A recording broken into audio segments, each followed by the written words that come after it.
है basically south Asia के अंदर न्यूक्लियर वेपन्स को यूज करने की, चाहे वो पाकिस्तान लगाए, जैसे आपने देखा 4 डेज कॉन्फ्लिक्ट में पाकिस्तान ने बार बार लगाई, ख्वाजा आसिफ साहब ने कहा कि भाई हम तो यूज कर सकते हैं अपनी सिक्योरिटी के लिए, ठीक है। तो इसी तरफ से उनकी तरफ से कहा गया भाई हम न्यूक्लियर जो है वो यूज कर सकते हैं हम भी जी, और हम जो है वो न्यूक्लियर ब्लैकमेल के अंदर नहीं आएंगे। तो ये क्या चीज है, ये न्यूक्लियर इंस्टेबिलिटी। अब कल की स्टेटमेंट जो उनकी आई है उसके बाद से इसका मतलब ये है कि हम भी हाई अलर्ट है, हमें भी पता है कि वो अपने लोगों को मुतमईन करने के लिए, अपने इलेक्शंस के लिए, अपने वोटिंग के लिए क्या कर सकते हैं, अटैक कर सकते हैं, फिर से एक फॉल्स फ्लैग हो सकता है, तो फिर से हमारी सिक्योरिटी हाई अलर्ट है। तो ये सिक्योरिटी का जो हाई अलर्ट होना फिर जो है बार बार कुछ टाइम के बाद, तो यही जो है वो इंस्टेबिलिटी बताती है। अब देखिए दूसरे ममालिक के पास जहां पे न्यूक्लियर वेपन्स हैं वहां पे ऐसा नहीं है, उन्होंने रखे हुए हैं कि भाई जब क्राइसिस हुए। इसी तरह से रशिया की अगर हम बात करें या अमेरिका की करें तो वो भी इस टाइम पे वहां पे भी क्राइसिस इंस्टेबिलिटी पैदा हुई हुई है इसी तरह से कि किसी भी टाइम पे जरूरत पड़ी तो हम यूज कर सकते हैं। तो यहाँ पे हमारे यहाँ देखिए पढ़े लिखे ममालिक में शायद क्राइसिस कम है, लेकिन पाकिस्तान और इंडिया जैसी जो मेंटेलिटी है हमारे ममालिक की, तो यहाँ पे ये ज्यादा हो जाती है। समझ रहे हैं ना, जैसे वो कहते हैं ना आम मुहावरा है कि बंदर के हाथ में उस तरह, तो वो अपना ही गला काटेगा अनफॉर्चुनेटली। तो पाकिस्तान और इंडिया की यही एग्जांपल है। मैं आपको बुरा लगेगा लेकिन ये हकीकत यही है, क्योंकि देखिए न्यूक्लियर की धमकियां देना और इसको जो है ना अप्लाई करना या इस तरह से, तो ये एक किस्म का इतना इररिस्पॉन्सिबिलिटी कैसे हो सकती है, इसकी स्टेटमेंट भी नहीं दी जानी चाहिए, ये इतनी सेंसिटिव चीजें हैं। सो इसका मतलब ये है कि जब दोनों साइड से यही होगा तो दोनों साइड से बंदर के हाथ में उस तरह ही है। उनके पास भी न्यूक्लियर वेपन्स हैं, वो भी धमकियां लगाते हैं, हमारे पास भी हैं, हम भी लगाते हैं भाई। अब दुनिया के और ममालिक के पास भी है लेकिन शायद वो कभी ऐसा नहीं करते, लगाते हैं लेकिन बहुत ही रेयर। तो हमारे यहाँ तो ये रोज का मामूल है कि डिफेंस मिनिस्टर यहाँ खड़े होंगे वहां खड़े होंगे तो धमकियां, क्योंकि किसी के ऊपर ने वोट मिलते हैं। तो ये बेसिकली जो टाइम है अगर हम देखते हैं इस टाइम पे न्यूक्लियर पॉलिटिक्स का, तो ये टाइम प्रेशर है, ठीक है। और ये जो बहुत ज्यादा जो फियर है, जो खौफ है एक बहुत ज्यादा जो हमारी फिजा के अंदर, और वो किस वजह से है, वो इन पॉलिटिशियंस की वजह से है। इनके जो अपने पर्सनल इंटरेस्ट है, नेशनल इंटरेस्ट की बात नहीं कर रहा, नेशनल इंटरेस्ट डिफरेंट होते हैं। नेशनल इंटरेस्ट में जो है वो आप कुछ और करते हैं, नेशनल इंटरेस्ट में आप ट्रेड कर सकते हैं, बातचीत कर सकते हैं, डिप्लोमेसी कर सकते हैं। नेशनल इंटरेस्ट में वॉर बहुत रेयर है। तो बेसिकली इनके जो पर्सनल इंटरेस्ट हैं उनको अचीव करने के लिए जो है वो एक पूरा खौफ का माहौल बनाना और एक दूसरे से डरा के रखना, क्योंकि जितना खौफ होगा उतना ज्यादा ये इंस्टीट्यूशंस जो हैं, जो कि जो है वो नॉन इलेक्टेड इंस्टीट्यूशंस हैं, ये ऊपर आएंगे और ये ज्यादा अपना जो है फायदा उठाने की कोशिश करेंगे, ठीक है। और ये इससे क्या होगा कि रैपिडली एस्केलेशन भी बढ़ेगी, ये सच करने के लिए चीजों को। अब देखिए मोदी बार बार कह रहे हैं हम न्यूक्लियर वेपन्स को जो है ना उसके थ्रेट को नहीं मानेंगे, हम एक वॉर करेंगे। वो कर सकता है भाई कि मैं अपने आप को सच्चा साबित करूं, यही काम हम भी कर सकते हैं कि देखो हम तो कहते थे लेकिन अब कर रहे हैं, ताकि तुम्हारे अंदर खौफ पैदा हो। पहले 2019 के अंदर, ठीक है, और अब जो है वो 2025 के अंदर, तो हर 5-6 साल के बाद हमारा एक कॉन्फ्लिक्ट जरूर होता है, और अब जो है इसकी फ्रीक्वेंसी भी जो है वो बढ़ती जा रही है। तो अब ये आगे हमें लेके जा रहा है और फुल स्केल हम जो है वो आप ये कह सकते हैं एक न्यूक्लियर वॉर की तरफ या न्यूक्लियर यूज की तरफ जो है वो जा रहे हैं। अब इसकी रिसेंट एग्जांपल अगर हम लेते हैं मई 2025 का जो कॉन्फ्लिक्ट है पाकिस्तान और इंडिया का, जिसमें आप देखें मिसाइल स्ट्राइक्स की गई हैं, ठीक है, दोनों साइड से मिसाइल स्ट्राइक्स हुई हैं। इसके अलावा लार्ज स्केल एयर एंगेजमेंट हुई है, यहां तक कि कहा जा रहा है 100 से ज्यादा जहाज दोनों साइड से इन्वॉल्व थे।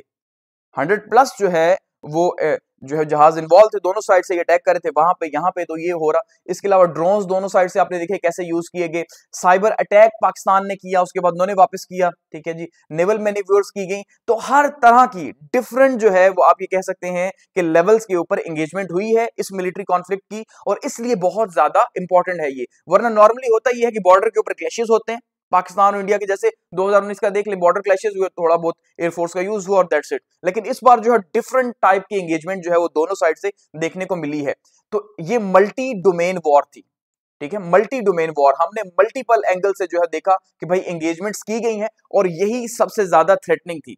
समझ गया ना, ये जो मल्टी डोमेन वॉर थी यही सबसे ज्यादा थ्रेटनिंग थी। और ये हुई किसके जी, अंडर न्यूक्लियर अम्ब्रेला, कि दोनों वाले की न्यूक्लियर है, साउथ एशिया न्यूक्लियर है, इसी वजह से ये इंतहाई सेंसिटिव रीजन है। और उसकी जो जियो पॉलिटिक्स है, ठीक है, इसकी लोकेशन की वजह से, तो जो इसकी जियो पॉलिटिक्स है वो इंतहाई सेंसिटिव है। सो ये न्यूक्लियर अम्ब्रेला के अंदर मल्टी डोमेन एक वॉर हुई है, और हम इसको यहां से जो है स्टार्ट कर रहे हैं आंसर को, कि भाई हम सबसे पहले जो रीसेंट कॉन्फ्लिक्ट है उसको एक्सप्लेन कर रहे हैं ताकि चीजें जो है वो समझ आ जाएं। अच्छा, जो न्यूक्लियर वेपन्स हैं, अब अगर उनकी हम बात करते हैं, देखिए उसके अंदर हमने डायरेक्टली न्यूक्लियर वेपन्स को यूज नहीं किया, लेकिन जो हमारे बाकी वेपनरी सिस्टम थे उनको हमने एंगेज किया, क्योंकि वो लास्ट ऑप्शन होता है ना। न्यूक्लियर वेपन्स तो न्यूक्स जो यूज होते हैं वो लास्ट ऑप्शन होता है। तो यहाँ पे हमने एडवांस मिसाइल जरूर यूज किए दोनों साइड से ही, ठीक है। इसके अलावा ड्रोन्स इस्तेमाल किए गए, फर्स्ट टाइम इसके ऊपर जो है रिपोर्ट्स आई कि भाई पहली बार पाकिस्तान और इंडिया ने जो है एक मॉडर्न वॉरफेयर की है, और मॉडर्न वॉरफेयर के अंदर उन्होंने ड्रोन स्ट्राइक्स किए। हमने देखे टर्की के जो ड्रोन्स है वो इस्तेमाल किए, और उन्होंने जो इजराइल के थे वो इस्तेमाल किए। अनफॉर्चुनेटली देखिए ये उन दोनों मालिक के लिए शायद अच्छा हो सकता है कि वो अपनी वॉर टेक्नोलॉजीज टेस्ट कर रहे हैं, इसी तरह से चाइना के लिए अच्छा हो सकता है कि वो अपनी वॉर टेक्नोलॉजी टेस्ट कर रहा है, फ्रांस के लिए अच्छा हो सकता है, अमेरिका के लिए हो सकता है कि वो अपनी टेक्नोलॉजी टेस्ट कर रहे हैं। लेकिन हम अपनी जानें गंवा रहे हैं, या हम जो है वो अपना सिक्योरिटी रिस्क लेके, अपना जो है वो इकोनॉमी को साइड पे रख के, जो है वो सिविल लिबर्टीज को साइड पे रख के इन चीजों को जो है वो एंजॉय कर रहे हैं कि बहुत अच्छा है भाई। ISR और हार्डन डॉक्ट्राइन जो है वो हमने देखा कि भाई हमने यहाँ पे यूज होते हुए देखी है, या जिसके चांसेस थे, ठीक है, जिसके अंदर जो है डिसीजन मेकिंग बहुत ज्यादा ब्लर था। अब ये जो डिसीजन मेकिंग ब्लर है ना, ये बहुत ज्यादा खतरनाक होता है न्यूक्लियर वेपन्स के अंदर, ठीक है। ब्लर का मतलब यही है कि आपको कोई पता नहीं है कि फर्स्ट यूज की पॉलिसी तो इंडिया जैसे कहते हैं नहीं है, लेकिन हम यूज कर सकते हैं फर्स्ट यूज न्यूक्लियर वेपन्स, ठीक है। इसी तरह से हमारी भी फर्स्ट यूज की पॉलिसी नहीं है, हमारी भी मोबो में है, ठीक है, कि हम यूज जरूरत पड़ेगी तो हम यूज करेंगे भाई, पहले यूज करना पड़ा तो पहले करेंगे। तो ये जो ब्लर रेड लाइन है ये बहुत ज्यादा सेंसिटिव है कि आप दुश्मन को अंधा रखते हैं। एक वॉर टेक्टिक है ना, ठीक है, एक लड़ाई का तरीका है कि भाई मैं कब क्या यूज करूं, मैं क्यों बताऊं। अगर मैं बताऊंगा मेरी नेक्स्ट मूव क्या है तो एक्चुअली में उसे काउंटर किया जाएगा, लेकिन जब मैं बताऊंगा ही नहीं तो काउंटर नहीं कर सकेगा। तो ये वॉर टेक्टिक के तौर पे अच्छी चीज है, लेकिन वर्ल्ड पीस के लिए या साउथ एशिया के लिए ब्लर लाइन खतरनाक है कि भाई किसी भी टाइम पे यूज हो सकता है, तो वो तो बहुत ज्यादा जो है वो खतरनाक है। और अनकंट्रोल्ड एस्केलेशन जो है हम उसके बहुत करीब थे, और यही बात हमने नहीं कही, बार बार जो है वो ट्रम्प ने कही है कि भाई ये अनकंट्रोल्ड एस्केलेशन के करीब थे, कि वो बार बार क्या कहते हैं, मैंने न्यूक्लियर वॉर रोकी, मैंने न्यूक्लियर, इसका मतलब उन्हें किसी ने कहा, किसी ने बताया कि भाई ये न्यूक्लियर वॉर स्टार्ट हो जाएगी, ये न्यूक्लियर वेपन्स को एंगेज कर रहे हैं, ठीक है, उन्हें सेट कर रहे हैं। सो इसका मतलब ये है कि वो स्टार्ट हो जाएगी, तभी वो बंदा बार बार कह रहा है कि मुझे क्रेडिट दो, मुझे क्रेडिट दो, और इंडिया को जहां खड़ा होता है जलील करता हो बंदा, ठीक है। कि पहले हमने कहा 6-0, उसने कहा नहीं भाई 8-0 जो है ना, 8 नए तैयारे गिरे हैं। सो कहने का मतलब यही है कि जब आप नॉर्मल वॉर, एक ट्रेडिशनल वॉर स्टार्ट करते हैं ट्रेडिशनल वेपन से, लेकिन जब वो कंट्रोल नहीं होती तो वॉर का एक प्रेशर है। अब हमने रिटेलिएट नहीं करना था, लेकिन हमने पब्लिक प्रेशर में जब ये ड्रोन्स गिरे हैं मुख्तलिफ एरियाज के अंदर, तो हमने रिटेलिएट किया, क्योंकि हमारे मिलिट्री के ऊपर प्रेशर आया कि भाई आप सोए हुए हैं, इतना बजट लेते हैं, सब कुछ करते हैं, तो वो मारे जा रहे हैं, आप देखे जा रहे हैं, ऐसा कैसे, आप धमकियां लगाए जा रहे हैं। तो इस प्रेशर के अंदर आके इन्होंने रिटेलिएट किया। ये कोई प्रॉपर डिसीजन मेकिंग नहीं थी, बल्कि प्रेशर के अंदर, तो वॉर्स के अंदर प्रेशर्स काम करते हैं। 1999 की हम बात करते हैं, कारगिल वॉर की, तो देखिए हमने कारगिल वॉर स्टार्ट की एक छोटे पैमाने के ऊपर, उनकी चौकियों पे कब्जा किया कारगिल के महाज के ऊपर, तो लिमिटेड रहनी चाहिए थी, एक लिमिटेड वॉर थी। लेकिन वो लिमिटेड वॉर फिर जब हमें पता चला कि भाई ये फुल फ्लेज वॉर के अंदर कन्वर्ट होने लगी है, और इंडिया इस बात के लिए रेडी है कि अब वो अपनी जो है वो एयरफोर्स को यूज करेगा, ठीक है, और एयरफोर्स को यूज करके पाकिस्तान के अंदर अटैक करेगा, क्योंकि उसकी पब्लिक ने उसके ऊपर प्रेशर डाला कि भाई अब कुछ करो।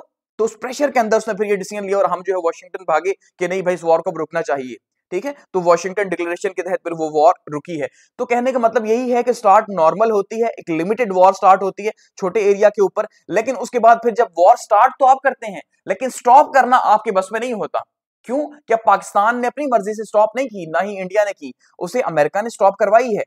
पाकिस्तान और इंडिया दोनों को अमेरिका ने ब्लैकमेल करके ये वॉर स्टॉप करवाई है, मैं ट्रेड नहीं करूंगा भाई, धमकियां लगाई हैं, तब जाके वॉर रुकी है। अदरवाइज जितना ज्यादा पब्लिक का प्रेशर था, उस प्रेशर के अंदर आप क्या समझते हैं कि भाई ये वॉर रुक सकती थी? ऐसा नहीं था, इस वॉर ने मजीद आगे बढ़ना था। या जो हमने आगे से रिटेलिएट किया, आधे घंटे के अंदर उनकी इतनी एयर बेसिस तबाह कर दी, उनकी ब्रह्मोस की फैक्ट्री तबाह कर दी, ठीक है, तो उनको अच्छा खासा स्वेर किस्म का नुकसान हुआ, उनके शहरों के अंदर जाके हमने अटैक किया, तो उन्होंने आगे से हर सूरत रिटेलिएट करना ही था अपनी इज्जत को बचाने के लिए, क्योंकि हमसे वो बड़े हैं भाई, 3 गुना बड़े हैं, ठीक है। तो इसका मतलब यह है कि वो फिर भी रुके, सो किसी ने रुकवाया, अदरवाइज ये एस्केलेशन आगे बढ़ती। तो यही साउथ एशिया के अंदर क्राइसिस, इंस्टेबिलिटी है, और ये जो ब्लर रेड लाइन है ये प्रॉब्लम है साउथ एशिया की पॉलिटिक्स के लिए, जिसको हम डिस्कस कर रहे हैं कि एग्जामिनर आपसे पूछ सकता है साउथ एशिया के कॉन्टेक्स्ट के अंदर। The May 2025 conflict fast escalation under the nuclear umbrella, ठीक है। अब ये फास्ट एस्केलेशन यहां पे बड़ा की पॉइंट है। फास्ट एस्केलेशन का मतलब क्या है कि ये जो रिस्पॉन्स जनरेट हुआ पाकिस्तान की साइड से, ये देखिए बहुत अचानक से हुआ। वॉर के अंदर 2 से 3 दिनों के अंदर आप एकदम से न्यूक्लियर वेपन्स तक पहुंच जाएं, इतना बड़ा डिसीजन लेने, तो ये जल्दी ही होता है भाई। अब 3 साल से जो है वो रशिया यूक्रेन की वॉर लगी हुई है, लेकिन फिलहाल तक अभी वहां पे न्यूक्लियर वेपन्स यूज नहीं हुए। वो डिफरेंट टाइप की वॉर थी, वहां की पब्लिक का प्रेशर भी डिफरेंट था। लेकिन हमारी जो आइडियोलॉजिकल वॉर है, हम मुसलमान हैं और उस साइड से वो अपने हिंदू हैं जी, तो फिर वो एक जज्बातियत का जो एलिमेंट है, इमोशनल एलिमेंट की वजह से जो है ये एकदम से फास्ट एस्केलेशन बढ़ी है, ठीक है। और हमें भी यहाँ पे फिर जो है वो दीन याद आया और हमने भी यही काम किया, और वहां से भी उन्होंने वो दीन के नाम के ऊपर करते हैं मुसलमानों के साथ जो कर रहे हैं। तो बहुत ज्यादा फास्ट एस्केलेशन हुई कि इतना संभलने का टाइम नहीं मिला। या जो डिप्लोमेसी होती है ना, हमेशा से याद रखिएगा, जो बातचीत होती है तो डिप्लोमेसी टाइम लेती है। डिप्लोमेसी में पहले होल्ड किया जाता है, उसके बाद डिसाइड किया जाता है कि अब क्या करना है, फिर कहीं मीटिंग होगी, फिर उसके अंदर कुछ जो है ना कुछ नरेट होगा, उसके बाद फिर शायद मीटिंग, सेकंड मीटिंग हो, फिर थर्ड हो। तो एक लंबा प्रोसेस है। तो उस तक तो वॉर ने तो तबाह कर देना है सब कुछ। तो इसलिए ये फास्ट एस्केलेशन है, इसने डिप्लोमेसी का टाइम ही नहीं दिया कि आप जो है वो एंगेज करते चाइना को, किसी और मुल्क को कि भाई आओ हमारी वॉर रुको, तो ऐसा पॉसिबल नहीं था। और ये जो टेररिस्ट अटैक हुआ सबसे पहले पहलगाम में 22 अप्रैल को स्टार्ट हुआ, और इंडिया ने क्या किया, जिसका इल्जाम आपको पता है लगा दिया पाकिस्तान पे कि 26 सिविलियंस उनके मरे हैं, उनका भाई पाकिस्तानियों ने सब कुछ किया है। और उसके बाद जो है वो 7 नवंबर को उन्होंने ऑपरेशन सिंदूर लॉन्च कर दिया, ऐसा ही है। और हमारे अंदर आके रात की वही जो वो काम करते हैं, उन्होंने आके अटैक किए और यहाँ पे मिसाइल और एयर स्ट्राइक्स उन्होंने की हैं, ठीक है, मिसाइल और एयर स्ट्राइक्स की। और हमने कहा भाई हमने उनके 2 जो है तैयारे मार गिराए हैं। और उसके बाद फिर आप देखें कि भाई फिलहाल तक हमारी रिटेलिएशन नहीं थी, ठीक है। तो ऑपरेशन सिंदूर का अगर हम की फीचर्स देखते हैं तो वो प्रिसाइज म्यूटेशन थी। उसको उन्होंने कहा कि भाई उन्होंने जो टारगेट लॉक किए हुए थे, उन्हीं टारगेट्स के ऊपर, मदरसे के ऊपर या जहां जहां उन्होंने रखा हुआ था टारगेट, उसी टारगेट के ऊपर उन्होंने किया। और हमारे मेन सिटीज में जो इंटरनेशनल बॉर्डर था, एलओसी की साइड पे यानी कश्मीर में करें तो शायद वहां पे प्रॉब्लम है, लेकिन कम प्रॉब्लम है। वो एलओसी है, लाइन ऑफ कंट्रोल है, एक टेम्परेरी बॉर्डर है पाकिस्तान और इंडिया के बीच में। लेकिन जो इंटरनेशनल बॉर्डर है, जो पाकिस्तान के पंजाब या उनका की साइड पे आता है, तो ये इसकी वायलेशन जो है वो सोवरेनिटी की वायलेशन है। तो इसके ऊपर जो है वो रिटेलिएट करना बनता था, ठीक है। लेकिन फिलहाल हम स्टार्ट में आपने देखा कि हमने जो है वो खामोशी इख्तियार की और हमने कहा भाई ऐसा नहीं होना चाहिए। हमने पहले से कह दिया था कि भाई 36 घंटे के अंदर अंदर जो है वो इंडिया अटैक करेगा, जिसका उन्होंने, मैंने आपसे पाकिस्तान इंडिया रिलेशन में कहा था कि भाई जो है वो गांधी ने कहा था, राहुल गांधी ने, कि भाई पहले से आपने उनको क्यों बताया कि भाई हम अटैक करने लगे हैं, क्योंकि यही रिपोर्ट्स है कि उन्होंने पहले बता दिया था। इसी वजह से यहाँ पे हमारा जो है माली नुकसान नहीं हुआ। मदरसे को शायद 1 हफ्ता पहले जो है वो खाली करवा लिया गया था कि भाई यहाँ पे शायद जो है वो हो सकता है पॉसिबली अटैक। तो हमने देखा ये मामलात बने। उसके बाद फिर क्या हुआ जी, ये कहा जाता है भाई लार्जेस्ट बियॉन्ड विजुअल रेंज इसके अंदर यूज किया गया, BVR, वो मिसाइल्स यूज किए गए। ये जो BVR मिसाइल्स होते हैं नॉर्मली, ये आपको बिल्कुल जब आपके पास पहुंचेंगे तो आपको दिखाई देंगे, उससे पहले आपको आते हुए भी दिखाई नहीं देंगे, रिडार के ऊपर इंटरसेप्ट नहीं हो सकेंगे। सो इसका मतलब एक मॉडर्न या लेटेस्ट जो है वो मिसाइल टेक्नोलॉजी यूज की गई। उसके बाद एयर जो है वो एंगेजमेंट की गई है जी, एयर एंगेजमेंट यानी कि अपनी फिजाइया को उन्होंने भेजा। और फिर आपने देखा कि भाई किस तरह से जो है वो 100 एयरक्राफ्ट इसके अंदर इन्वॉल्व हुए, दोनों साइड से, पाकिस्तान की साइड से, इंडिया की साइड से इन्वॉल्व हुए। तो अच्छी खासी जो है ये फिजाई बैटल हो गई, फिजाई जंग हो गई कि भाई 100 एयरक्राफ्ट यूज हो रहे, मामूली बात नहीं थी, ठीक है।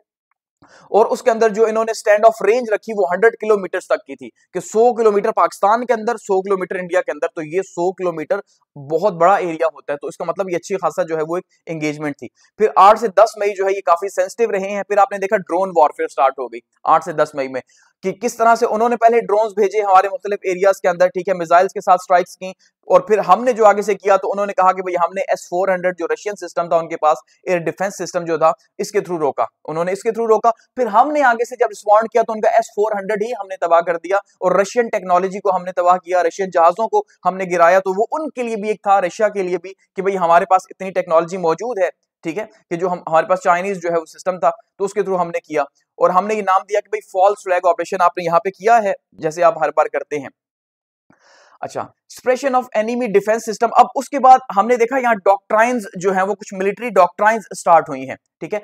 इंडिया ने ये जो एस्केलेशन की है, उसने इसको क्या किया जी, 2 तरह की एस्केलेशन थी, एक सेड और दूसरी डेड, ठीक है, SEAD। अब ये जो SEAD है इसका मतलब है सुप्रेशन ऑफ एनिमी एयर डिफेंस, के उन्होंने हमारे डिफेंस सिस्टम को तबाह करने के लिए जो है वो टीम भेजी और उसको इस्तेमाल किया, ठीक है। इसके अलावा डेट का उन्होंने किया जी destruction of enemy air defence के, इसको जो है करना है। तो ये कुछ टर्मिनोलॉजीज हैं जो वॉर के अंदर बेसिकली यूज होती हैं, डिफेंस के अंदर, स्ट्रेटेजिक स्टडीज के अंदर यूज होती हैं।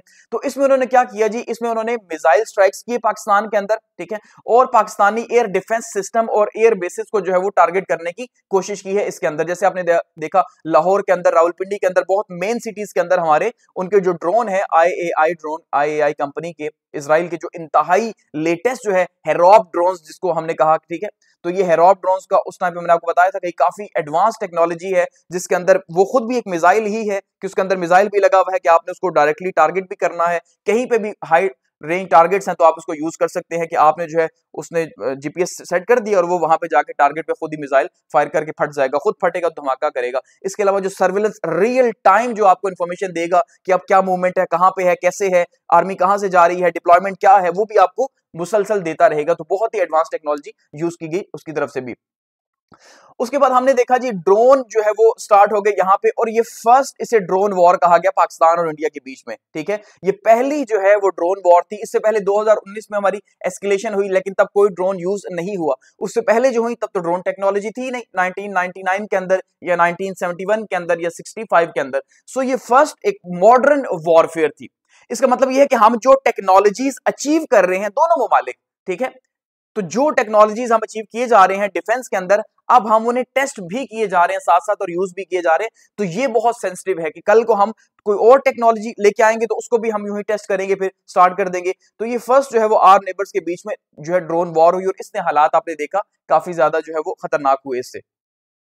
उसके बाद फिर क्या हुआ जी, 11 मई को अमेरिका जो है उसने मेडिएशन करवाई है। अब मेडिएशन करवाई है, पाकिस्तान ने बार बार शुक्रिया अदा किया, भाई आपने हमारी वॉर रुकवा दी। आपने देखा जहां पे हमारे प्राइम मिनिस्टर खड़े हुए, उन्होंने बार बार कहा कि आपने वॉर रुकवाई, आपका बहुत शुक्रिया। इंडिया जो है, हमने कहा भाई इंडिया ने पहल की, यानी उन्होंने कहा यूएस को कि आप वॉर रुकवाएं, उन्होंने कहा भाई पाकिस्तान ने कहा। फिर बाद में आपने देखा 2 महीने बाद जो है वो हमें पता चला कि भाई मोदी साहब ने जो है फोन कॉल की है ट्रंप को, ठीक है। मोदी ने ट्रंप को फोन कॉल करके कहा कि भाई देखो मैंने वॉर अपनी मर्जी से रोकी है, आपके कहने के ऊपर नहीं रोकी, ठीक है। 2 महीने बाद जब उनके ऊपर बहुत ज्यादा प्रेशर आया अपनी अपोजिशन का कि भाई आप अमेरिका के कहने पे वॉर कैसे रोक सकते हैं, ठीक है, तो बहुत ज्यादा जो है कहा, लेकिन अमेरिका ने जो है उसको बार बार ट्रंप साहब ने क्रेडिट लेने की कोशिश की है। लेकिन तब तक क्या हो गया, एयर स्पेसेस आपको पता है क्लोजर थी, इसके अलावा सिविलियन डिस्ट्रप्शन हो चुकी थी, और इसके अलावा जो है वो पब्लिक और न्यूक्लियर जो रिस्क है वो ऑलरेडी जो है वो उसका आ चुका था कि भाई बहुत ज्यादा खतरा था कि अब न्यूक्लियर वॉर जो है वो स्टार्ट हो जाएगी। तो ये जो हालात बने हैं, ये बहुत ज्यादा ऐसे हालात बने अचानक से न्यूक्लियर वॉर की तरफ, क्योंकि प्रेशर बहुत ज्यादा आया। हमारे मल्टीपल जो सिटीज थे, उन सिटीज को ड्रोन्स के थ्रू टारगेट किया गया, और खास करके जो हमारे मिलिट्री एरियाज थे उनको टारगेट करने की कोशिश की गई है। इस वजह से जो है फिर हमने देखा कि आप ड्रोन हमने गिराए भी, लेकिन वो ड्रोन भेजे ही उन्होंने इसीलिए थे कि भाई जहां से हम उन्हें अटैक करेंगे, लेट सपोज ये हमारी मिलिट्री बेस है और ये ड्रोन जा रहा है, अब ड्रोन को क्या पता हमारी मिलिट्री बेस यहाँ पे है कि नहीं, वो तो चेक कर रहे हैं, सेंसर कर रहे हो, ठीक है। लेकिन जैसे ही हमने यहां से उसको टारगेट किया तो उसने सेंस करके इन्फॉर्मेशन भेज दी कि भाई ये यहाँ से 1500 किलोमीटर अंदर, ठीक है, 150 किलोमीटर अंदर ये एरिया, ये लोकेशन जीपीएस के अंदर लॉक करो, और यहाँ पे इनका जो है मिलिट्री बेस है।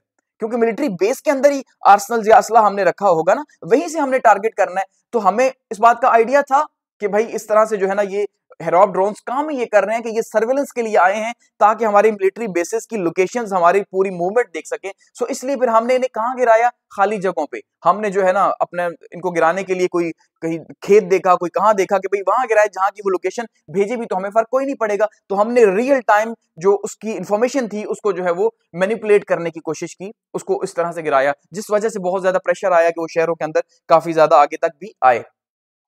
अच्छा, इसके अलावा इस वॉर के अंदर हम क्या देख रहे हैं जी, मिसाइल्स यूज किए गए, ठीक है, और बियॉन्ड जो विजुअल रेंज है वो मिसाइल यूज हुए, इंतहाई एडवांस टेक्नोलॉजी के। एयर कॉम्बैट यहाँ पे हुई है, फिजाई जंग हुई है, और BMD जो है वो यहाँ पे यूज हुए मुख्तलिफ किस्म की, ठीक है। तो ये जो चीजें हमें यूज हुई हैं, इससे हमें ये अंदाजा हो रहा है कि भाई हम इंतहाई मॉडर्न वॉरफेयर के अंदर गए थे, और अगर ये 2-4 दिन और सस्टेन कर जाती, डिप्लोमेसी यहाँ पे वर्क ना करती, ठीक है, और हम अमेरिका की ना सुनते, यानी हम दोनों ही जाहिर बात है अमेरिका की सुनते हैं, अगर ना सुनते तो फिर ये वॉर जो है वो किसी और साइड पे जो है वो लेके जाती। Precision missiles and deep strikes हुई हैं जी, दोनों साइड से इंतहाई कैलकुलेटेड जो है वो यूज किए गए मॉडर्न टेक्नोलॉजी वाले, जो जिसको जो अटैक आप उसके अंदर जो है फीड करेंगे तो वहीं पे जाके उसको अटैक करेगा, इंतहाई प्रिसाइज जो है। और डीप स्ट्राइक्स हुई हैं काफी अंदर जाके जो है दोनों साइड से की गई हैं। जैसे उन्होंने ऑपरेशन सिंदूर के थ्रू पाकिस्तान में अटैक किया, उन्होंने अपनी टेक्नोलॉजी की बड़ी वाहवाही की कि भाई देखो हमने कैसे प्रिसाइज अटैक किए, जो जगह जो लोकेशन हमें चाहिए थी हमने जो लॉक की वहीं पे उसको टारगेट किया, कोई सिविलियन आबादी या कुछ भी नहीं किया। फिर हमने भी आगे से किया, तो ये डीप थे, प्रिसाइज थे, और ये एयर स्ट्राइक्स भी उसके साथ साथ फिर हुई हैं, ठीक है, फिजाई भी हुई हैं। उसके बाद उन्होंने क्या किया जी, उन्होंने स्कैल्प क्रूज मिसाइल यूज किए, ठीक है, और AASM हैमर जो है वो यूज किए। तो ये दोनों भी बहुत ही मॉडर्न टेक्नोलॉजी के जो है वो मिसाइल्स हैं जो कि इंडिया ने जो है वो यूज किए हैं हमारे साथ, और साथ में आर्टरी जो है उन्होंने यूज की है। हमने उसके अगेंस्ट में क्या किया, हमने उसके अगेंस्ट में चाइनीज सप्लाइड J-10C फाइटर्स हमने इस्तेमाल किए, और हमने कहा भाई हमने J-10C से उनके 6 तैयारे मार गिराए हैं। तो उनकी टेक्नोलॉजी की आपने देखा वाह वाह हुई, उनकी कंपनी ऊपर गई, राफेल नीचे आ गई क्योंकि उसके तैयारे गिर गए, ठीक है। इसके अलावा PL-15 जो है बहराम्स जो है हमने यूज की, और ये भी हमारा एक बहुत ही मॉडर्न जो है वो मिसाइल है PL-15, ठीक है। तो ये हमने यूज किया, तो हमने भी आगे से, उन्होंने अगर एडवांस टेक्नोलॉजी यूज की है तो हमने भी एडवांस से ही आगे से रिस्पॉन्स किया। हमने अपने जो ट्रेडिशनल वेपन्स थे उनसे जवाब नहीं दिया उन्हें।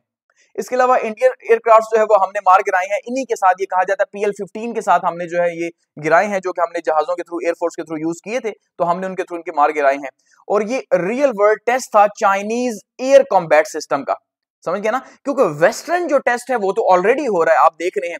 अब वेस्टर्न मिसाइलों का टेस्ट कहां पे हो रहा है, रशिया यूक्रेन वॉर के अंदर पिछले 3 साल से हो रहा है। इसके अलावा अफगानिस्तान की वॉर के अंदर 20 साल से हो रहा है वेस्टर्न वेपन सिस्टम का, ऐसे ही है। तो वो वक्तन फवक्तन जो है वो यूज होता ही रहता है, और उन्हें पता है कि उनकी कैपेबिलिटीज क्या हैं। लेकिन चाइना की कैपेबिलिटीज छुपी हुई थी फिलहाल, क्योंकि चाइना की अभी तक कोई वॉर हुई नहीं है मेजर, तो वॉर ही जब नहीं हुई तो वो इनको टेस्ट कहां पे करेगा। सो पाकिस्तान ने उसको टेस्ट करके दिखाया कि हाँ भाई जो तुम बना रहे हो बहुत अच्छी चीज बना रहे हो, बनाई जाओ और हमें दे ही जाओ, और हम टेस्ट करेंगे भाई, हम टेस्ट के लिए है ना, अपनी अवाम के टैक्स के पैसे से खरीदेंगे, और उसके बाद तुम्हें टेस्ट ही करके देना है, क्या फर्क पड़ता है भाई, हम टेस्ट कर देंगे, ठीक है। तो ये हमने देखा, लेकिन एक धाक बैठी जो है वो पाकिस्तानी पायलट्स की भी कि भाई इससे कोई फर्क नहीं पड़ता कि तैयारा कौन सा है, उसे चलाने वाला कौन है, वो जज्बा ईमानी होना चाहिए। तो वो आपने देखा जो है वो मार्का हक का इसको नाम दिया गया, और ये मार्का हक तक क़यामत अब रहेगा और रहना भी चाहिए, ठीक है, जिन्होंने किया अचीवमेंट की है उनके लिए। अच्छा, उसके बाद हमने क्या किया जी, काउंटर जो स्ट्राइक्स जो है वो की हैं, और काउंटर स्ट्राइक्स के बदले में जो है वो हालात फिर मजीद खराब हुए, और फिर उसके बाद जो है वॉर रुकी है। अदरवाइज काउंटर स्ट्राइक्स के बाद ये एक्सपेक्ट किया जा रहा था कि अब वो आगे से स्ट्राइक्स करेंगे। फिर उन्होंने सिर्फ एक बुलारी के ऊपर जो अटैक हुआ है वहां पे जो है विंग कमांडर शहीद हुए हैं, और ये बहुत अनफॉर्चुनेट है, ठीक है, जाहिर बात है शहादत की उनकी मौत है। लेकिन उसके अलावा फिर हमने देखा कि हमारा कोई हाई लेवल टारगेट जो है वो नहीं हुआ। नूर खान एयर बेस की दीवार उन्होंने जरूर गिराई है, वहां पे बेस के अंदर पहुंचे, उससे बहुत ज्यादा खौफ व हिरास फैला कि यार ये कहां कहां टारगेट कर रहे हैं। BVR air combat and S-400, ठीक है। उसके अलावा इंडिया ने क्या यूज किया जी, BVR beyond visual range missile, और S-400 जो उनका एक पूरा सिस्टम था, ठीक है, जो डिफरेंट जो है वो लेवल्स के ऊपर वर्क करता है, इंटरसेप्ट करता है, उसके बाद फिर जो है मल्टीपल फायर करता है। एक फायर नहीं करता कि भाई एक फायर किया कि वहां से रॉकेट आ रहे तो उसको एक फायर से गिरा दिया, नहीं, मल्टीपल फायर्स करता है, कोई एक तो लगेगा, ठीक है। तो इस तरह का एडवांस रशियन सिस्टम था, ठीक है। और इसके अलावा एयर है, ड्रोन है, और मिसाइल वॉर है जिसको हमने देखा कि यहाँ पे हुई है, और डजन्स ऑफ फाइटर्स जो है वो इसके अंदर आए हैं, और कॉम्बैट यहाँ पे शदीद किस्म की हुई है। 8 मई को जो है वो इंडिया ने ये क्लेम किया कि उसने S-400 से जो पाकिस्तान का एयर डिफेंस सिस्टम है उसको शदीद नुकसान पहुंचाया है, ठीक है, 8 को उसने कहा। उसके बाद जब 9 को हमने किया, ठीक है, क्योंकि उन्होंने कहा भाई हमने अमृतसर के ऊपर जो है वो अटैक करने की कोशिश की है, लेकिन उसने सारे मिसाइल्स हमारे इंटरसेप्ट कर दिए, और सारे मिसाइल जो है वो S-400 ने तबाह कर दी हैं। उसके बाद फिर आपने देखा कि हमने S-400 को ही जो है वो तबाह कर दिया। बैलिस्टिक मिसाइल डिफेंस, BDM का मतलब होता है बैलिस्टिक मिसाइल डिफेंस, ठीक है। तो बैलिस्टिक मिसाइल जो है बहुत ज्यादा दोनों साइड से ही इस्तेमाल हुए हैं, और काफी कैलकुलेटेड यूज हुए, मॉडर्न टेक्नोलॉजी के यूज हुए, वो डिप्लॉयमेंट हुई है जी दोनों साइड से, ठीक है। और इसके अलावा जो हम देखते हैं कि किस तरह से रिटेलिएट किया गया पाकिस्तान की एयरफोर्स की तरफ से, उसका जो है वो असल में जवाब मिला है। तो ये सारे सिलसिले जो है वो हमने देखे हैं। तो हम ये कह सकते हैं missiles, VBR air combat, BMD, ये सारे का सारा एस्केलेशन इसके अंदर हुई है, और इससे क्या हुआ, एक टेरर का समा पैदा हुआ, ठीक है, एक अटैक हुए, और उसके अलावा स्ट्राइक्स हुई, किनेटिक स्ट्राइक्स हुई, फिर काउंटर स्ट्राइक्स आगे से हुई, और फिर जो है एयर बेसिस तबाह हुई, और उसके बाद जो है उन्होंने अपनी पिक्चर्स इशू की कि उन्होंने हमारी एयर बेसिस तबाह की, हमने उनकी की हैं, लेकिन हकीकत में हमने उनका जो है ग्रेट लॉस किया। तो ये सारा सिलसिला इस वॉर के अंदर हुआ। सो ये वॉर हमें ये बता रही है कि साउथ एशिया के अंदर जो है वो एक शदीद किस्म की वॉर यहाँ पे हुई है। 4 डेज के अंदर अच्छा खासा जो है प्रेशर मौजूद था। Drone and the first drone war, इसके अलावा हमने क्या देखा कि पहली जो है वो ड्रोन वॉर हुई जिसने ब्लर कर दिया इस लाइन को ही कि भाई ये वॉर किस साइड पे आगे जाएगी। इस ड्रोन की वजह से एक पूरा पब्लिक के अंदर एक फियर जनरेट हुआ और पब्लिक का प्रेशर जनरेट हुआ। अगर ड्रोन वॉर ना होती तो शायद ये रिस्पॉन्स भी ना होता। तो ड्रोन वॉर अब जैसे रशिया यूक्रेन के अंदर भी यूज हो रही है, हमने उसको डिस्कस किया था लास्ट टाइम, ठीक है। तो हमने देखा कि भाई जो मई 2025 का कॉन्फ्लिक्ट है वो पहला कॉन्फ्लिक्ट है पाकिस्तान इंडिया का जिसके अंदर ड्रोन जो है वो ड्रोन और लॉटरिंग म्यूनिशन इस्तेमाल हुई है। यानी ड्रोन के ऊपर ही जो आप फिक्स करते हैं ना, उसको मिसाइल वगैरह फिक्स करके जो उसके ऊपर होता है कि भाई आप उसको जाके तबाह करता है, जिससे उन्होंने IAI वो फिक्स ही हुआ है, वो लॉटरिंग म्यूनिशन है, ठीक है। उसके अंदर मिसाइल एक फिक्स हुआ होता है, तो वो हमने इंडिया ने यूज किया और हमने आगे से टर्किश यूज किए, ठीक है। तो इस तरह की वॉर हमने देखी है फर्स्ट टाइम इंडिया और पाकिस्तान के बीच में, और साउथ एशिया जो है फर्स्ट टाइम विटनेस हुआ पाकिस्तान और इंडिया की ड्रोन वॉर के लिए भी। और ये जो एम्बिग्युअस इंसिडेंट्स हुए, हमने देखा कि भाई किस तरह से एक न्यूक्लियर एनवायरनमेंट बना, लेकिन कुछ भी नहीं पता कि कहां से स्ट्राइक्स हो, क्या हो, किस तरह से। तो एक बहुत ही अनसर्टेनिटी की जो कंडीशन है वो यहाँ पे पैदा हुई, और इस अनसर्टेनिटी ने ज्यादा थ्रेट पैदा कर दिया साउथ एशिया के अंदर कि भाई कुछ भी किसी भी टाइम पे हो सकता है। और दोनों साइड से ही जो है वो एक डू समथिंग का आपने देखा कि भाई एक मामला चला है कि वहां से उनको बहुत ज्यादा प्रेशराइज किया गया और यहाँ से जो है वो हमें बहुत ज्यादा प्रेशराइज किया गया कि भाई आगे से रिस्पॉन्स करना चाहिए। Drones amplify crisis instability in several ways, ठीक है जी। किस तरह से ये जो ड्रोन्स हैं इन्होंने ही एक्चुअली में मामलात को बिगाड़ा है। आप इस बात के विटनेस हैं कि भाई जब तक ऑपरेशन सिंदूर हुआ, नॉर्मल जो रही, जब तक ड्रोन नहीं आए तब तक मामलात जो है वो वन साइडेड थे। उन्होंने रिटेलिएट किया, दैट्स इट, हमने कहा भाई बस बात खत्म। लेकिन जब उन्होंने ड्रोन्स भेजे हैं तो फिर मामलात खत्म हुए हैं, ठीक है। तो अब इससे हुआ क्या है, lower entry cost of escalation. एक तो ये फायदा हुआ कि इससे अब बजाय इसके कि हम खुद जाते या वो खुद आते यहाँ पे तो उनकी कॉस्ट बढ़ती और पॉसिबल भी ना होता और ज्यादा वॉर आगे बढ़ती। तो ड्रोन से एक ये फायदा हुआ कि कॉस्ट जो है कम हुई, लेकिन जो उससे थ्रेट है वो ज्यादा हो गया, ठीक है। टारगेट और डोमेन एक्सपेंशन इससे हुई है कि आप बहुत अंदर तक जाके जो है, जैसे रावलपिंडी तक वो आए हैं, ठीक है, और बाकी पंजाब के शहरों तक वो आए हैं, तो इससे आप जो है बहुत अंदर तक जाके यूज कर सकते हैं। सिटीज के अंदर, एयर बेसिस के अंदर, रेडार साइट्स के अंदर आप जो है वो इसे यूज कर सकते हैं। तो ये इसने एक बहुत बड़ा थ्रेट पैदा कर दिया इन फ्यूचर कि भाई हम तो इसके लिए अब जो है वो कैसे खुद को तैयार करेंगे कि इतना ज्यादा अंदर आके अगर जो है वो अटैक किए जा रहे हैं तो ये तो टेक्टिकल और स्ट्रेटेजिक टारगेट्स को यूज किया जा रहा है। एट्रीब्यूशन एंड नैरेटिव वॉर्स, इसके अलावा आपने देखा कि किस तरह से जो है वो नैरेटिव वॉर्स और एट्रीब्यूशन वॉर्स जो है यहाँ पे सेटल हुई है और किस तरह से दोनों साइड से ही जो है एक बयानिया बनाने की कोशिश की गई है। उसके बाद से ISR cyber and multi domain warfare जो हम डिस्कस कर चुके हैं कि मल्टी डोमेन वॉरफेयर थी, लेकिन इसके अंदर इंफॉर्मेशन खास करके हमने देखा कि साइबर अटैक भी जो है वो हुआ फर्स्ट टाइम जो है वो मल्टी डोमेन्स के अंदर तो लड़ी गई है, ठीक है। एयरफोर्स लड़ी है, लैंड बेस्ड मिसाइल्स थे, ड्रोन्स थे, साइबर ऑपरेशंस थे, नेवल पोस्टर्स जो है वो आए हैं, वो यूज नहीं हुए लेकिन नेवल पोस्टर्स आए जरूर हैं, ठीक है। ISR एंड बैटल नेटवर्क्स अगर हम देखेंगे तो यहाँ पे इंटेलिजेंस, सर्विलेंस और रिकॉन्सनेंस जो है वो हमने देखी है कि रियल टाइम डेटा जो है वो, यहां तक कि इंडिया ने भी इसका इल्जाम लगाया कि ISR जो है ये बड़ी इंपॉर्टेंट चीज है और वॉर्स का डिसीजन ही ISR करती है, ठीक है, कि भाई आपके पास कितनी ज्यादा रियल टाइम इंटेलिजेंस और सर्विलेंस मौजूद है। रियल टाइम पे तो आप डिसाइड करेंगे कि भाई कहां पे डिप्लॉयमेंट हो रही है, क्या करने लगे हैं, क्या मूवमेंट है, उसी के ऊपर आप रिस्पॉन्ड करेंगे।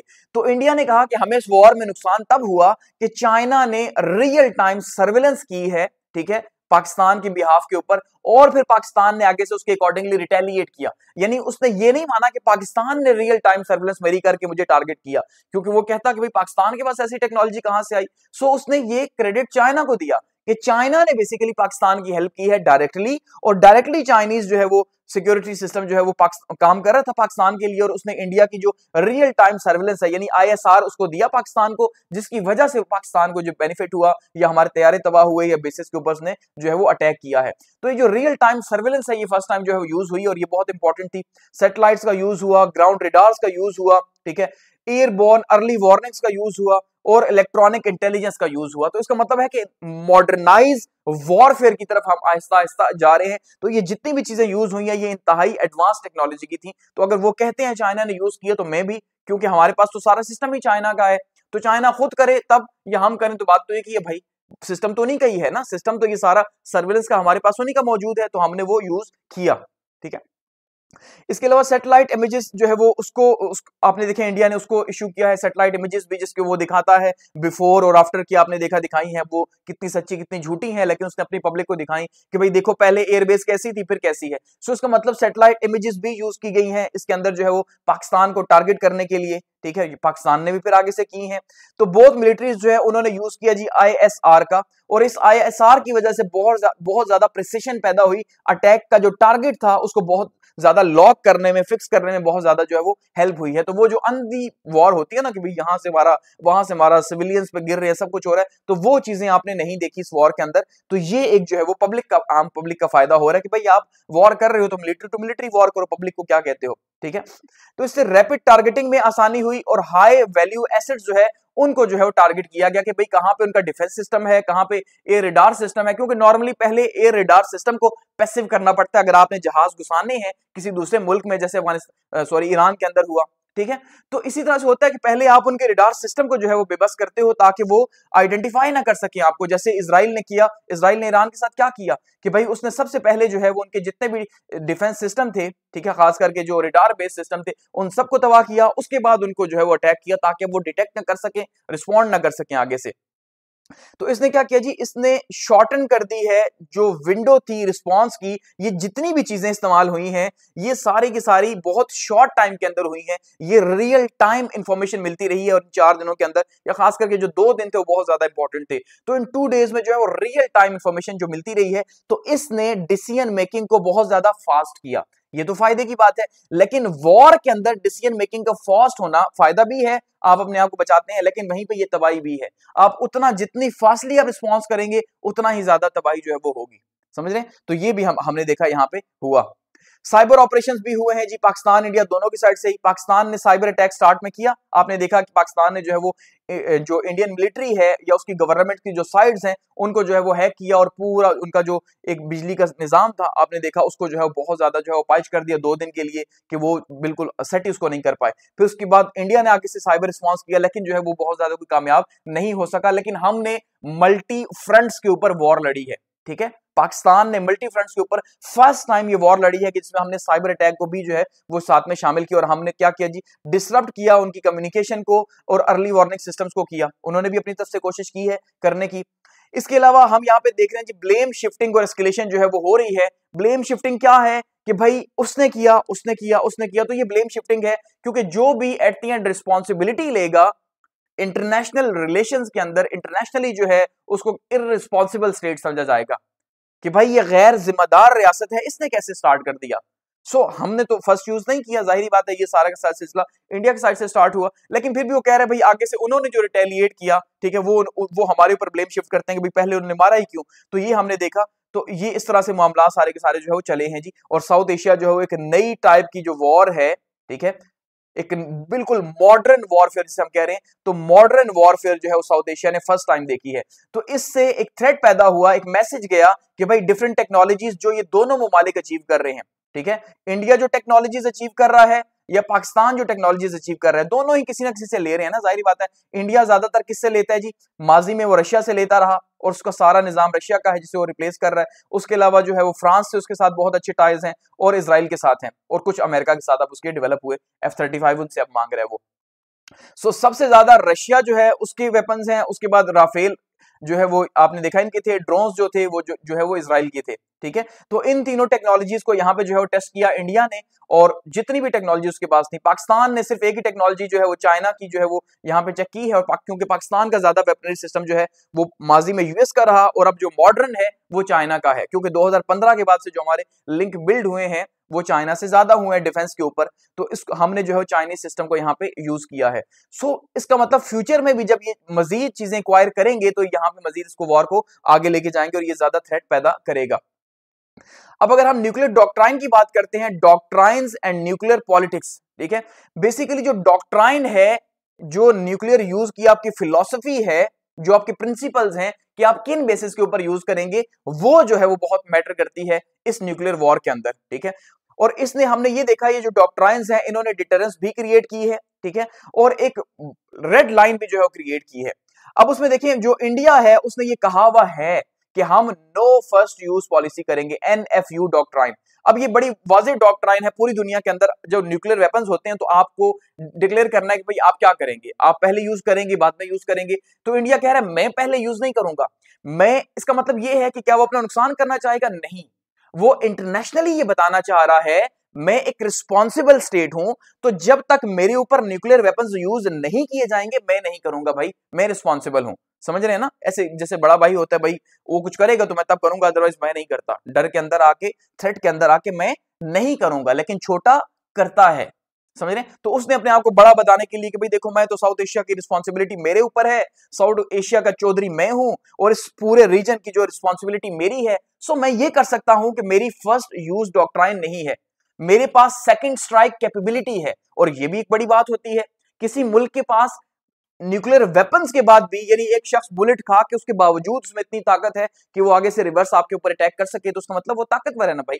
तो जो कह रहा है मेरा फर्स्ट यूज नहीं है, वो ये बताना चाह रहा है कि मेरे पास इतनी कैपेबिलिटी है कि अगर वो मुझे मारेगा मैं पहले तो यूज नहीं करूंगा, लेकिन बाद में मैं फिर कुछ छोड़ूंगा नहीं, मैं फिर सेकंड स्ट्राइक करूंगा और मेरी सेकंड स्ट्राइक की कैपेबिलिटी मौजूद है। ठीक है, तो ये हर एक मुल्क के पास नहीं होती, क्योंकि अगर लेट सपोज पाकिस्तान जो है उसके पास रियल टाइम सर्विलेंस आती है और जहां जहां उनके न्यूक्लियर वेपन्स या जो मामलात हैं इंडिया के अंदर, जब हम टारगेट्स लॉक करते हैं तो हम 50 एक टारगेट्स को या 100 टारगेट्स को लॉक करके उनका जितने भी जो न्यूक्लियर वेपन्स हैं उनको टारगेट कर देते हैं, ये सोच के कि भाई हम टारगेट करेंगे तो फिर हमें भी, हम तो बच नहीं सकेंगे। तो बचने का एक ही तरीका है कि जो फर्स्ट टारगेट है फर्स्ट टाइम ही वो इतना शदीद किस्म का हो कि दुश्मन खड़ा ना हो सके, तो उसके बाद सेकंड स्ट्राइक कैपेबिलिटी खत्म हो जाएगी, क्योंकि हमने उसके सारे टारगेट्स को लॉक कर दिया। लेकिन वो फिर भी कह रहे हैं कि नहीं भाई मेरे पास है तो मैं फर्स्ट यूज नहीं करूंगा, ये रिस्पॉन्सिबल है। अब तो इसका मतलब ये है कि वो ये कह रहे हैं कि भाई पाकिस्तान करेगा तो करेगा। अब पहले पाकिस्तान की भी ये पॉलिसी थी, ठीक है, पीपल्स पार्टी के दौर में हम देखें तो जरदारी साहब ने कहा था हम भी जो है नो फर्स्ट यूज करेंगे, और उन्होंने बड़ा कहा कि वाह भाई वाह, क्योंकि इंटरनेशनली इस चीज को बड़ा सराहा जाता है कि भाई आप वॉर हो रही है और आप ये कह रहे हैं फर्स्ट यूज नहीं करेंगे। लेकिन उसके बाद फिर हमने इस डॉक्ट्राइन को चेंज किया। तो न्यूक्लियर सिग्नलिंग जो है वो हम ये कह रहे हैं भाई इंडिया की तरफ से नहीं आई, उन्होंने ये नहीं कहा कि हम न्यूक्लियर अटैक करेंगे, और ये हकीकत है कि उन्होंने वाकई में नहीं कहा कि हम न्यूक्लियर अटैक करेंगे इस कॉन्फ्लिक्ट के दौरान। ठीक है, जबकि पाकिस्तान ने जो है वो न्यूक्लियर की धमकी दी थी और उसके बदले में इंडिया ने कहा था कि हम न्यूक्लियर ब्लैकमेल को बर्दाश्त नहीं करेंगे। इस बार तो हो गया, लेकिन नेक्स्ट टाइम हम ये नहीं सुनेंगे कि वो कह रहे हैं न्यूक्लियर वेपन्स है, हम तब भी वॉर जारी रखेंगे, इंडिया ने ये कहा। ठीक है, अब यहां पे फुल स्पेक्ट्रम जो डिटरेंस है, हमने देखा कि पाकिस्तान किसको बिलीव करता है जी, कि भाई हम जो है वो अपनी हर तरह की डिटरेंस को यूज करेंगे, और हमने अपनी जो है वो एक एम्बिगुअस पॉलिसी रखी हुई है कि भाई हम फर्स्ट यूज, हमें जरूरत पड़ी तो हम करेंगे, दैट्स इट। हमने ये नहीं कहा कि हम फर्स्ट यूज करेंगे, हमने उसको खुफिया रख दिया। तो ये जो खुफिया रखना है ये सरप्राइज एलिमेंट क्रिएट करता है मिलिट्री के अंदर। ठीक है, तो उससे क्या है, जैसे हमारे ख्वाजा आसिफ साहब ने कहा कि भाई हम अगर डेंजर महसूस करेंगे तो हम जो है वो फिर इसको यूज कर सकते हैं। जाहिर बात है ये एक थ्रेट था, एक धमकी थी ना कि भाई हम तो, ऐसा नहीं है कि पहले यूज नहीं करेंगे, अगर हमने डेंजर महसूस की, अपनी सुवेरेनिटी पर खतरा महसूस किया तो हम यूज करेंगे। तो ये जो है इससे क्या होता है, एक तो इंटरनेशनली इसको बुरा समझा जाता है, इंटरनेशनली ये समझा जाता है कि ये इररिस्पॉन्सिबल स्टेट है। जैसे आपने देखा कि फिर इंडिया ने आगे से बड़े, उनके जो राजनाथ सिंह साहब थे जी, उन्होंने आगे से क्या कहा, उन्होंने कहा भाई IAEA जो है इंटरनेशनल एटॉमिक एनर्जी का जो इदारा है जो पूरी दुनिया में न्यूक्लियर वेपन्स को देखता है, उनका भाई ये पाकिस्तान इररिस्पॉन्सिबल स्टेट है, तो आप क्या करें, इसके न्यूक्लियर वेपन्स को ले ले। ठीक है, आप इसके हकीकत में वो ले सकते हैं। कैसे ले सकते हैं, अगर यूएन के अंदर कोई रेजोल्यूशन पास होती है, उसको कोई वीटो नहीं करता, ठीक है, और उसके बाद जो है वो प्रेशर डाला जाता है IAEA के ऊपर, तो अल्टीमेटली फिर क्या होगा, पाकिस्तान जो है इंटरनेशनल सिस्टम के सामने घुटने टेकेगा ही टेकेगा, देगा। ठीक है, इसलिए पाकिस्तान फिर जो है वो कोशिश करेगा कि वीटो करवाए चाइना से या किसी और दोस्त मुल्क से। तो ये चीजें काफी ज्यादा सेंसिटिव होती हैं।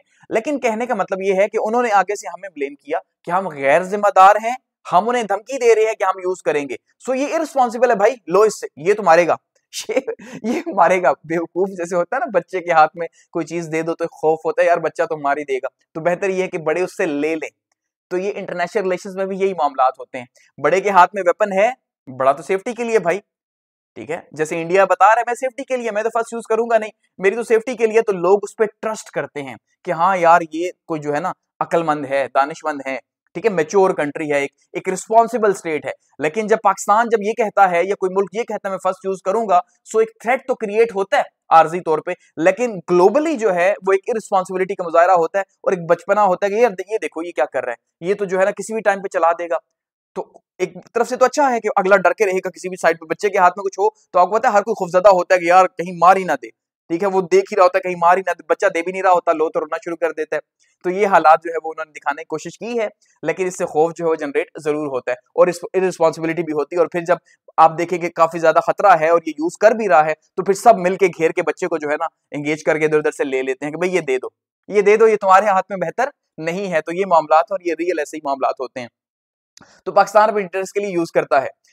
अब इसके अलावा हमने देखा जी यूएस जो डिप्लोमेसी थी उसने भी अपना जो है वो काम किया, और यूएस डिप्लोमेसी ने कोशिश की है कि भाई न्यूक्लियर वेपन्स, जैसे वो कहते हैं मैंने रोका, वो ये कहते हैं मैंने वॉर को रोका, लेकिन मैंने न्यूक्लियर वॉर को रोका। मैंने इन्हें समझाया कि भाई न्यूक्लियर वेपन्स यूज ना करना। पाकिस्तान जो करने लगा था तो मैंने उन्हें मना किया कि ऐसा न करना, मैंने उन्हें समझाया और रोका। जैसे वो बच्चों को कहते हैं ना रुक जाओ, तो हमने उन्हें रोका कि भाई आप यूज न करना। तो जो डॉक्ट्राइन है, अब उस पर हम देखते हैं जो पॉलिटिक्स है उसका काफी ज्यादा असर है। ठीक है, जो हमारी सियासत है, चाहे साउथ एशिया की हो या चाहे हमारी इंटरनल जो है वो पॉलिटिक्स हो, उसका काफी ज्यादा असर होता है डॉक्ट्राइन के ऊपर। अब इंडिया के ऊपर इस वॉर के बाद काफी ज्यादा प्रेशर आया कि भाई आपने ये क्यों रखा हुआ है कि नो फर्स्ट यूज पॉलिसी, आप भी तो कर सकते हैं। ठीक है, आप भी करें। पब्लिक ने उन्हें प्रेशराइज किया। पाकिस्तान का जब ये जरदारी साहब ने किया कि भाई हम नो फर्स्ट यूज करेंगे, तो उनके ऊपर बहुत ज्यादा क्रिटिसाइज किया गया कि भाई आपने ये क्यों कहा, इससे हमारा रीजन तो वैसे ही सेंसिटिव है, और इंडिया जैसा पागल दुश्मन है वो तो अपने इलेक्शंस के लिए कुछ भी करेगा, वहां पे तो पटाखा फूटता है तो पाकिस्तान के ऊपर इल्जाम लगाता है। तो आप यूज नहीं करेंगे तो आप क्या करेंगे, ऊपर से वो पावर में ज्यादा है, तो आप कैसे करेंगे। तो ये आपका डिफेंसिव मैकेनिज्म होना चाहिए। एक डर जो है, एक थ्रेट पैदा करके रखना, ये डिफेंसिव मैकेनिज्म का हिस्सा है। तो आप जो है वो आप करें इसको। तो फिर चेंज हो गया, फिर आप देखेंगे उसके बाद फिर उसको मुबहम किया गया कि भाई अब हम नहीं करेंगे। लेकिन फिलहाल फिर भी बहुत सारे पाकिस्तान में कहा जाता है कि भाई हम शायद फर्स्ट यूज पॉलिसी पे को नहीं मानते। ये कहा जाता है हमने इंटरनेशनल इंश्योरिटीज करवाई भी है कि भाई हम पहले यूज नहीं करेंगे। ठीक है, लेकिन इस वॉर में तो हमने देखा कि ऐसा कुछ भी नहीं है। ओवरऑल एवेल्युएशन की अगर हम बात करें, May 2025 reveals about crisis instability, कि जो वर्ड जिससे हमने स्टार्ट किया था ये लेक्चर, ठीक है, जहां से स्टार्ट हुआ था कि क्राइसिस इंस्टेबिलिटी है। ठीक है, कि जो क्राइसिस हैं वो अदम इस्तेहकाम मौजूद है यहाँ पे डिसीजन मेकिंग के अंदर, पॉलिटिक्स के अंदर, ठीक है, इमोशंस के अंदर। तो वही हम जो है फिर आगे वॉर में भी हमें नजर आता है, क्योंकि जो पब्लिक के सेंटिमेंट्स हैं वॉर में वही नजर आते हैं। ठीक है, और पब्लिक के सेंटिमेंट्स बनाए जाते हैं, आपको पता है, वो नैरेटिव एक बिल्ड किया जाता है। तो इसने क्या क्या किया जी, सबसे पहले escalation is faster and more multi domain than before, कि पहली चीज का हमें ये अंदाजा हो गया कि साउथ एशिया में थ्रेट बढ़ गया है पहले से ज्यादा। पहले भी थ्रेट था लेकिन अब बहुत ज्यादा हो गया इस मॉडर्न और मल्टी डोमेन वॉर की वजह से। ठीक है, और काफी ज्यादा फास्टर भी हो गया। अब ये रिस्पॉन्स महीनों का नहीं रहा, ठीक है, अब ये दिनों की बात हो गई है। तो दिनों के ऊपर हुआ कि विद इन डेज, आप देखें 4 दिनों के अंदर अंदर ये हुआ भी और खत्म भी हो गया। और न्यूक्लियर वॉर तक का थ्रेट सिर्फ 4 दिन के अंदर दुनिया यानी तबाह हो सकती थी। 4 दिन के अंदर भाई, तबाह होते हुए तो 6 सेकंड में हो जाए, ठीक है, 6 मिनट में हो जाए, न्यूक्लियर वेपन्स यूज किए जाए, लेकिन 4 मिनट में इस लेवल तक आप जो है वो मिसट्रस्ट पैदा कर दें, तो ये हकीकत में जो है वो बहुत ज्यादा बड़ा सिक्योरिटी डायलेमा जो है वो क्रिएट होता है यहाँ पे। ठीक है, तो हमने देखा क्राइसिस स्टार्ट हुए टेररिज्म से, उसके बाद जो है वो डीप बॉर्डर स्ट्राइक्स हुई, उसके बाद एयर मिसाइल्स और ड्रोन्स वगैरह एक्सचेंज हुए, उसके बाद अटैक हुए, एयर बेसिस के ऊपर हुए, रडार सिस्टम्स के ऊपर हुए, साइबर ऑपरेशंस हुए, और नेवल सिग्नलिंग हुई, और यहां तक कि जो है वो न्यूक सिग्नलिंग भी हुई है। ठीक है, एडवांस मिसाइल्स यूज किए गए, ड्रोन्स यूज किए गए, ISR जो है उसके अंदर यूज किया गया, हर तरह से जो है यहाँ पे इसको मुख्तलिफ लेवल के ऊपर जो है वो यूज किया गया। तो इससे अंदाजा हो रहा है कि भाई ये कितना ज्यादा जो है वो खतरनाक है। ठीक है, तो यहाँ पे हम ये देख रहे हैं कि BVR जो बियॉन्ड रेंज मिसाइल्स वगैरह हैं या बैलिस्टिक मिसाइल्स जो हैं उनको यहाँ पे यूज किया गया, उनको डिप्लॉय किया गया, जिससे जो है वो दोनों स्टेट्स ने अपने डिटरेंस को क्रिएट करने की कोशिश की कि भाई देखो इससे हमारी सिक्योरिटी रहेगी। ठीक है, लेकिन इसने हालात को मजीद खराब कर दिया। यूज इट और लूज इट। ठीक है, तो ये जो थॉट है यूज इट और लूज इट का, वो यही है कि हमारे पास न्यूक्लियर वेपन्स हैं, या तो हम यूज करेंगे या फिर हम दूसरा अटैक कर देगा अपने इतने इंतहाई एडवांस वेपन्स के थ्रू, तो वो हमारी सालों की मेहनत जो है जाया कर देगा। समझ गया ना। अगर हम फर्स्ट यूज नहीं करते या हम कोई अपना सिस्टम बनाया हमसे यूज नहीं करते और इंडिया टारगेट करके उसको तबाह कर देता है, हमें क्या फायदा होगा। हमने पैसा लगाया, एनर्जी लगाई, और एट द एंड जब टाइम आया उसको यूज करने का तो हम यूज ही नहीं कर सके। सो हमने लूज कर दिया ना, हमने वो पैसा, एनर्जी, सब कुछ और अपना जो है वो रिस्पेक्ट और अपने स्टेट को लूज कर दिया। तो उससे बेहतर यही है लूज करने से कि यूज करो। तो ये इंतहाई खतरनाक किस्म की जो है वो फिलॉसफी है कि यूज इट और लूज इट, कि भाई इसका मतलब हमने उसको जाया नहीं होने देना वेपन को। अब जो वेपन बना हुई तो एक नॉर्मल साइकोलॉजी है ना, आपके पास भी अगर कोई चीज पड़ी हुई है तो आप उसको इस्तेमाल करना चाहेंगे, आप उसको इस्तेमाल करना चाहेंगे कि भाई जाया होने से इवन खाने की एग्जांपल ले लें तो जाया होने से बेहतर है इसको इस्तेमाल कर लिया जाए, वो ज्यादा सेफ्टी है क्योंकि इसके ऊपर पैसे लगे हैं। यही कॉन्सेप्ट है। तो यहाँ पे वेपन्स के ऊपर तो बिलियंस ऑफ डॉलर्स लगते हैं, न्यूक्लियर्स के ऊपर तो उससे भी ज्यादा लगते हैं और सालों की मेहनत अलग से लगती है। तो वो सालों की मेहनत जाया करने से ये बेहतर है कि हम इसे यूज करें। तो यूज करना ये कोई नॉर्मल खाना तो है नहीं, यूज किया तो दैट्स इट, कुछ फर्क नहीं पड़ेगा, कैलोरीज ही सो बढ़ जाएंगी। लेकिन यहाँ पे वो नहीं है, यहाँ पे यूज करेंगे तो उसका आगे से रिजल्ट आएगा वो तबाही की शक्ल में, एक ग्रेटर जो है वो तबाही की शक्ल में आएगा और जिसका बहुत बड़ा नुकसान होगा।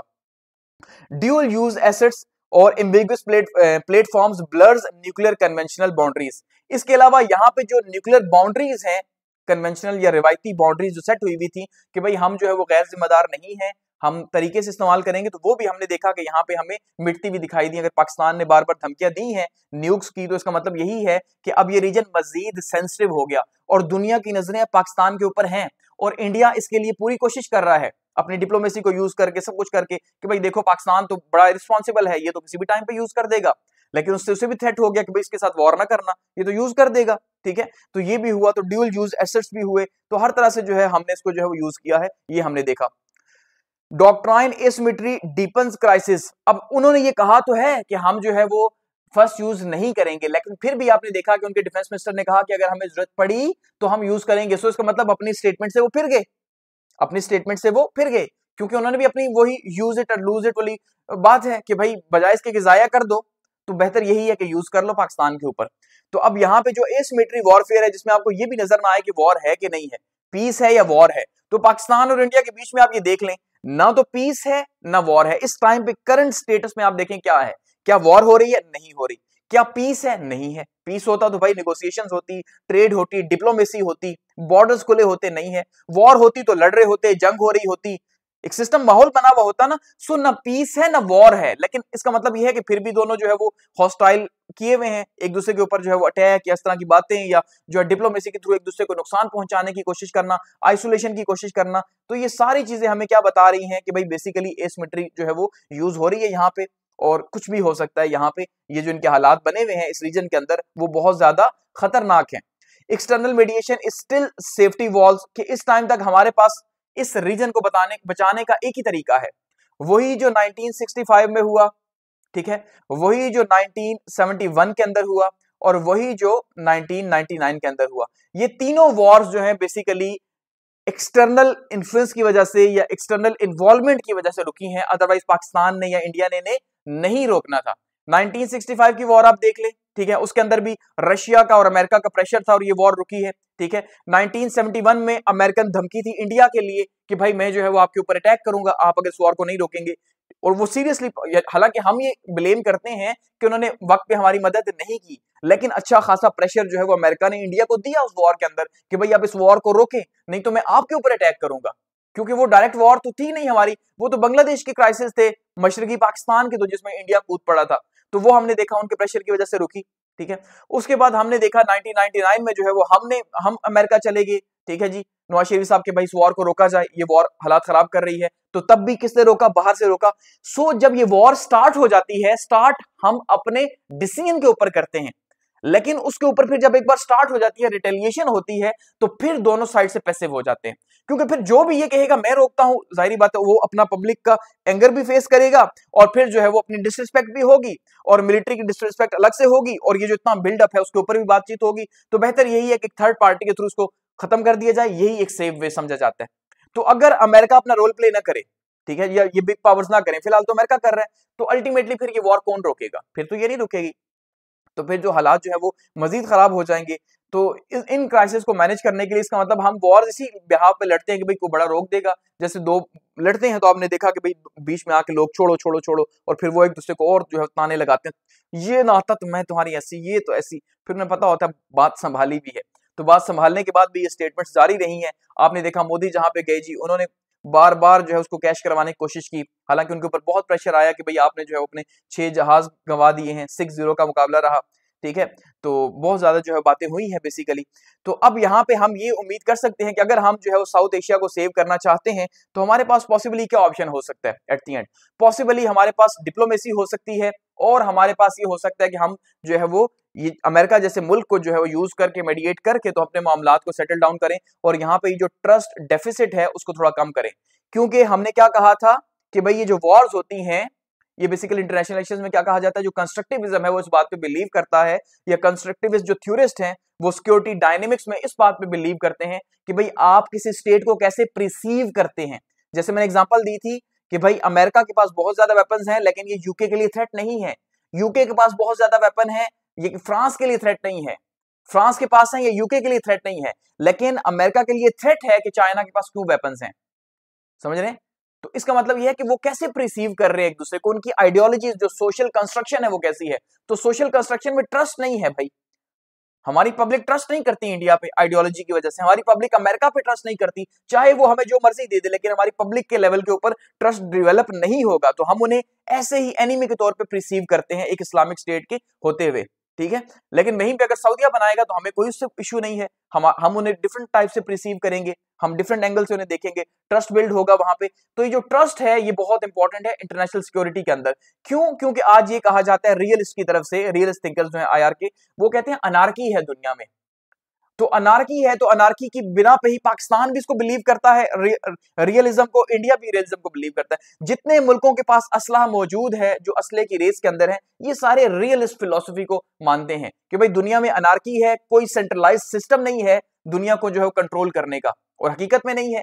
ठीक है, यूएन तो वॉर्स को नहीं रोक सकता। सो जब कोई सेंट्रलाइज सिस्टम नहीं है तो यहां पे फिर क्या सिस्टम है? यहां पे सेल्फ हेल्प सिस्टम है। ये इसकी जो है कैरेक्टरिस्टिक्स हैं रियलिज्म की, कि सेल्फ हेल्प सिस्टम का मतलब क्या है कि अपनी मदद आपके तहत आपने अपनी स्टेट की सिक्योरिटी को बढ़ाना है। हम अपनी मदद आपके तहत हमने इंटरनेशनल सैंक्शंस को बर्दाश्त किया लेकिन फिर भी हमने न्यूक्लियर अटैक्स किए, ऐसा ही है अब भी हम जो है वो जो कुछ बना रहे हैं अपनी मदद आपके तहत बना रहे हैं। इंडिया ने जो किया वो इसी तरह से किया।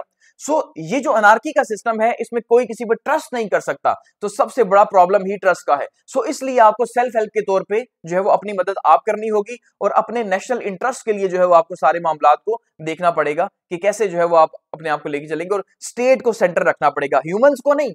ह्यूमंस अगर होते तो जाहिर बात है उनकी डेवलपमेंट पे पैसा लगता जैसे यूरोपीय यूनियन ने लगाया, लेकिन अब वो भी बदल रहा है, अब वो भी अपनी आवाम का पैसा जो है लगा रहा है वॉर्स के लिए कि भाई रशिया को काउंटर किया जाए। सो यहाँ पे ह्यूमन सिक्योरिटी इंपॉर्टेंट है लेकिन उससे ज्यादा रियलिज्म के अंदर जो है वो एक ही सिक्योरिटी होती है और वो क्या होती है? State centric.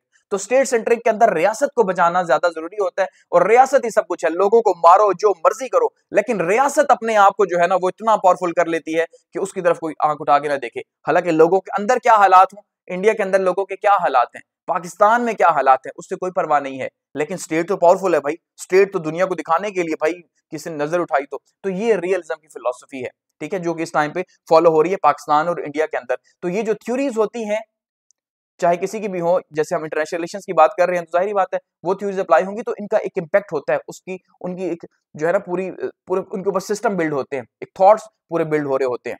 तो ये मामलात हैं जी पाकिस्तान और इंडिया के, और एट द एंड हम ये कह सकते हैं कि साउथ एशिया के अंदर जो है वो मिस कैलकुलेशन और ये जो क्राइसिस है, बेसिकली क्राइसिस इंस्टेबिलिटी है, ये सबसे बड़ा रीजन है। क्राइसिस इंस्टेबिलिटी यहाँ पे जो है वो इस वॉर को लीड करेगी, और इस बार की जो वॉर हुई है हमें ये बता रही है कि जो थ्रेट्स हैं साउथ एशिया के अंदर न्यूक्लियर वॉर के वो मजीद बड़े हैं, कम नहीं हुए, और हम मॉडर्न टेक्नोलॉजी को वॉर के अंदर लेके आ रहे हैं तो वो ज्यादा बड़ा प्रॉब्लम है। ठीक है जी, तो ये सबसे बड़ा इशू है। तो ये पाकिस्तान और इंडिया या साउथ एशिया के अंदर जो है वो न्यूक्लियर वॉर जो है वो हमारा टॉपिक